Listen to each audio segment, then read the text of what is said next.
नमस्कार विद्यार्थी मित्रांनो, स्कॉलरशिप लेक्चर सिरीजच्या नव्या व्हिडिओ लेक्चरमध्ये आपल्या सर्वांचं स्वागत आहे। आजच्या व्हिडिओ लेक्चरमध्ये आपण समसंख्या आणि विषम संख्या म्हणजे काय व सम आणि विषम संख्याविषयी काही नियम शिकणार आहोत। तर सुरुवात करूया समसंख्यापासून। समसंख्या म्हणजे काय, तर ज्या संख्येला 2 ने पूर्ण भाग जातो ती संख्या म्हणजे समसंख्या। ज्या संख्येला 2 ने पूर्ण भाग जातो ती संख्या म्हणजे समसंख्या होय। तर पूर्ण भाग जाणे म्हणजे काय, तर आता इथे एक आपण उदाहरण घेऊ। समजा 6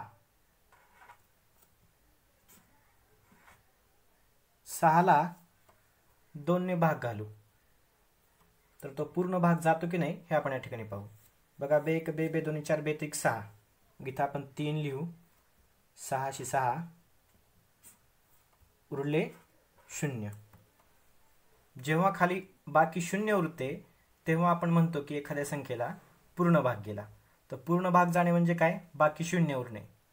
जेव्हा बाकी 0 उरते तेव्हा पूर्ण भाग गेलेला असतो। ज्या संख्येला 2 ने पूर्ण भाग जातो त्या संख्या म्हणजे समसंख्या।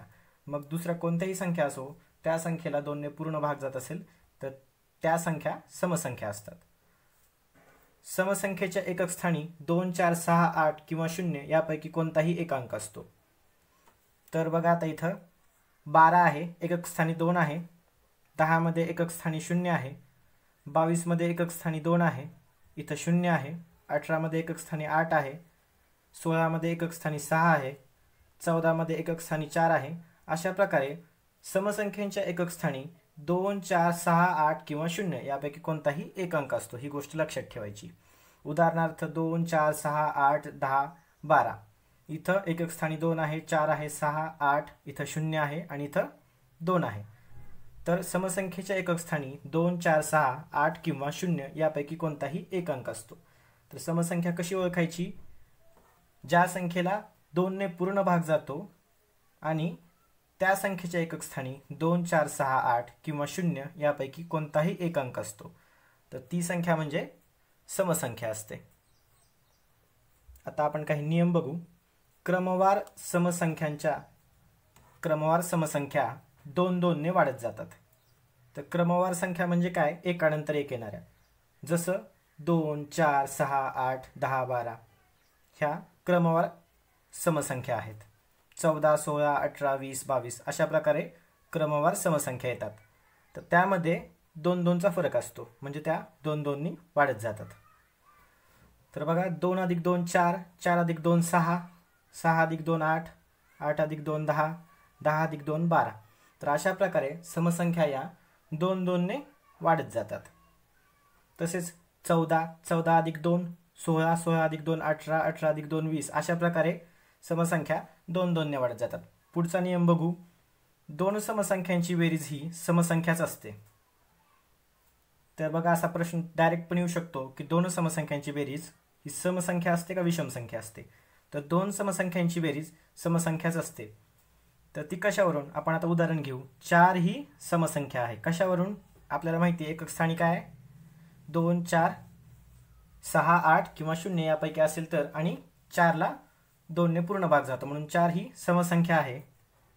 2 पण समसंख्या आहे, म्हणजे दोन समसंख्यांची बेरीज 4 अधिक 2 बरोबर 6, म्हणजे दोन समसंख्यांची बेरीज ही समसंख्याच असते, हे लक्षात ठेवायचं। यानंतर 10 अधिक 4, 10 च्या एकक स्थानी 0 आहे आणि 4 ही समसंख्या आहे, बरोबर। तर 10 अधिक 4 बरोबर 14, म्हणजे 14 पण काय आहे, समच आहे। या ठिकाणी 4 अधिक 2 बरोबर 6, 6 पण काय आहे, सम। आणि 10 अधिक 4 बरोबर 14, 14 पण काय आहे, सम। म्हणजे नियम काय होतो, दोन समसंख्यांची बेरीज ही समसंख्याच असते।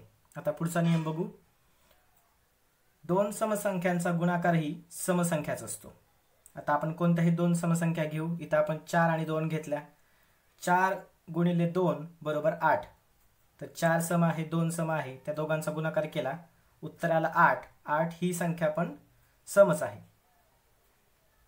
6 गुणिले 4, 6 चौक 24, तर 24 च्या एकक स्थानी काय आहे, 4 आहे, म्हणजे ही संख्या कशी असली पाहिजे, समच आहे। तर बघा, दोन समसंख्यांचा गुणाकार हा समसंख्याच असतो, हा नियम आपण लक्षात ठेवायचा। अशा प्रकारे आपण समसंख्याविषयी माहिती घेतलेली आहे। यानंतर आपण बघूया विषम संख्या म्हणजे काय आणि त्यासंबंधीचे काय काय नियम आहेत.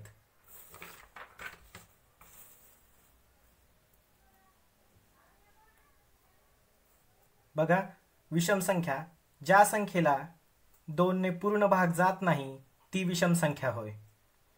आता आपण पाहिलं की 2 ने पूर्ण भाग जाणे म्हणजे काय किंवा एखाद्या संख्येने पूर्ण भाग जाणे म्हणजे काय. जेव्हा बाकी शून्य उरते तेव्हा पूर्ण भाग गेला असं आपण म्हणतो. तर इथं काय सांगितलंय, ज्या संख्येला 2 ने पूर्ण भाग जात नाही ती संख्या विषम संख्या असते. तर पूर्ण भाग न जाणे म्हणजे काय की जेव्हा बाकी 1 उरते, जेव्हा बाकी 1 उरते तेव्हा त्या संख्येला पूर्ण भाग गेला नाही असं आपण म्हणू शकतो. जसं की आपण इथं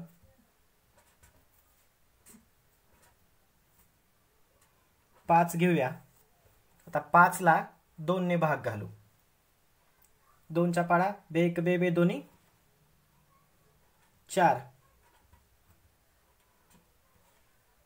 आता 5 वजा 4 करू, उरले 1. बरोबर. तर या ठिकाणी बाकी 1 उरली म्हणून 5 ला 2 ने पूर्ण भाग जात नाही. तर ज्या संख्येला 2 ने पूर्ण भाग जात नाही ती संख्या विषम संख्या असते, हे लक्षात ठेवायचं. आणि ज्या संख्येला 2 ने पूर्ण भाग जातो ती संख्या म्हणजे समसंख्या, आणि 2 ने पूर्ण भाग नाही गेला तर ती विषम संख्या. विषम संख्येच्या एकक स्थानी 1, 3, 5, 7, 9 यापैकी कोणताही एक अंक असतो. विषम संख्येच्या एकक स्थानी 1, 3, 5, 7, 9 यापैकी कोणताही एक अंक असतो. समसंख्येचं काय होतं, एकक स्थानी 2, 4, 6, 8 आणि 0 यापैकी कोणताही एक अंक असतो. आणि इथं विषम संख्येसाठी काय आहे, 1, 3, 5, 7, 9 यापैकी कोणताही एक अंक असतो. 1, 3, 5, 7, 9, 11, 13, 15 अशा प्रकारे या ठिकाणी पण बघा 2 2 चाच फरक आहे. अशा प्रकारे विषम संख्या वाढत जातात. क्रमवार विषम संख्या ही 2 2 ने वाढत जातात. तर बघा 1, 3, 5, 7, 9, 11, 1 अधिक 2 बरोबर 3, 3 अधिक 2 बरोबर 5, 5 अधिक 2 बरोबर 7, 7 अधिक 2 9, 9 अधिक 2 11, 11 अधिक 2 13, 13 अधिक 2 15, 15 अधिक 2 17, 19, 21 अशा प्रकारे 2 2 ने विषम संख्या वाढत जातात. तर क्रमवार विषम संख्या ही 2 2 ने वाढत जातात. इथं दिलेले आहेत 13, 15, 17, 19, 21, 23, 25 अशा प्रकारे विषम संख्या वाढत जातात. 2 विषम संख्यांची बेरीज समसंख्याच असते. इथं काय सांगितले, 2 विषम संख्यांची बेरीज समसंख्याच असते. तर हे बरोबर आहे का कसं चेक करायचं, आपण कोणत्याही विषम संख्या घेऊ. 2, 3 विषम संख्या आहे बरोबर, 1 पण विषम आहे. 3 अधिक 1 बरोबर 4, म्हणजे 4 काय आहे, सम आहे. 4 हे सम आहे. 11 अधिक 13 बरोबर 24, 24 काय आहे, सम आहे का विषम. एकक स्थानी बघा 4 आहे. तर आपल्याला समसंख्यांचा नियम काय, एकक स्थानी 2 4 पाहिजे. 2 4 6 8 किंवा 0. तर या ठिकाणी 4 आहे म्हणून 24 ही समसंख्या आहे. तर 2 विषम संख्यांची बेरीज समसंख्याच असते, हा नियम लक्षात ठेवायचा. जर आपल्याला नियम लक्षात राहिला नाही तर आपण काय करायचं, सरळ 2 कोणत्याही विषम संख्या घ्यायच्या आणि त्यांची बेरीज करायची, त्यांची बेरीज ही समच येईल. आता पुढचा नियम बघू. 2 विषम संख्यांचा गुणाकार मात्र विषम संख्या असतो. 2 विषम संख्यांचा गुणाकार हा विषम संख्याच असतो. तर उदाहरण आपण या ठिकाणी घेतले, 3 गुणिले 3, 3 त्रिक 9, 5 गुणिले 7 बरोबर 35. तर या ठिकाणी 3 गुणिले 3 9, 9 ही कशी संख्या आहे, विषम संख्या. कशावरून आपण या ठिकाणी पाहिलं होतं, 1, 3, 5, 7, 9 यापैकी कोणताही अंक एकक स्थानी असतो. बघा 3 गुणिले 3 बरोबर 9, म्हणजे विषम संख्या गुणिले विषम संख्या बरोबर विषम संख्याच आहे. 5 गुणिले 7, 5 हे विषम आहे, 7 पण विषम आहे. आणि आलेलं उत्तर म्हणजे 35 हे पण काय आहे, विषमच आहे. कसं काय, तर एकक स्थानी 5 आहे. इथं नियम काय सांगतो, विषम संख्येच्या एकक स्थानी 1, 3, 5, 7, 9 यापैकी कोणताही एक अंक असतो. तर 35च्या एकक स्थानी काय आहे, 5, म्हणून 35 ही विषम संख्या आहे. आता 11 ही पण विषम संख्याच आहे, कारण एकक स्थानी 1 आहे. इथं दिले आपल्याला 1, 3, 5, 7, 9 एकक स्थानी असतं. 11 गुणिले 11 बरोबर म्हणजेच काय असतं 11चा वर्ग. आपण या ठिकाणी काढला 121. तर या ठिकाणी 121 मध्ये एकक स्थानी कोणता अंक आहे? एकच आहे. म्हणजे 121 ही पण विषम संख्याच आहे. म्हणजे दोन विषम संख्यांचा गुणाकार हा विषम संख्याच असतो. हा नियम लक्षात ठेवायचा. जेव्हा आपण एखादी विषम संख्या घेतो गुणिले दुसरी विषम संख्या बरोबर येणार उत्तर पण विषम संख्याच असेल. अशा प्रकारे आपण आजच्या लेक्चरमध्ये समसंख्या म्हणजे काय, विषम संख्या म्हणजे काय आणि त्यासंबंधीचे काही नियम शिकलेलो आहोत.